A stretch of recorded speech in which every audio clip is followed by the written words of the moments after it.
Isang mataas na bundok ang tinangkang akyatin ng isang grupo ng kalalakihan.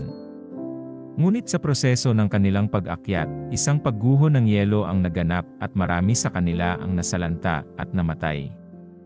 3 lalaki mula sa grupong iyon ang milagrong nakaligtas. Ngunit malubhang napilayan ang isa. Mamamatay na rin lang ang lalaking iyan, iwan na natin. Ang pagyayaya ng isa. Hindi. Hindi natin siya maaaring iwanan hanggat may buhay pang nalalabi sa kanya, wika naman ng ikalawa.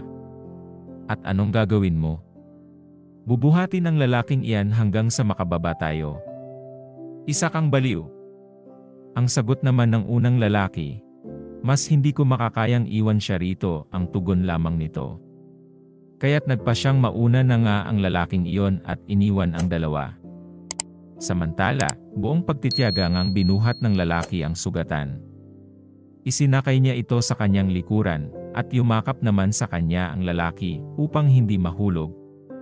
Naglakbay sila sa ganitong ayos, kahit na nga mahirap ay tiniis ng lalaki, mailigtas lamang ang kasama.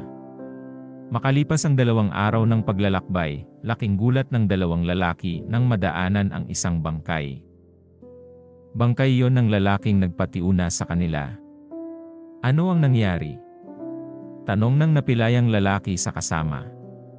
Hindi niya marahil nakayanan ang lamig at bumigay ang kanyang baga. Pero tayo, nakayanan natin ang lamig. Dahil magkasama tayo at magkaniig ng ganito. Ang init ng ating mga katawan ang naging proteksyon natin sa matinding lamig.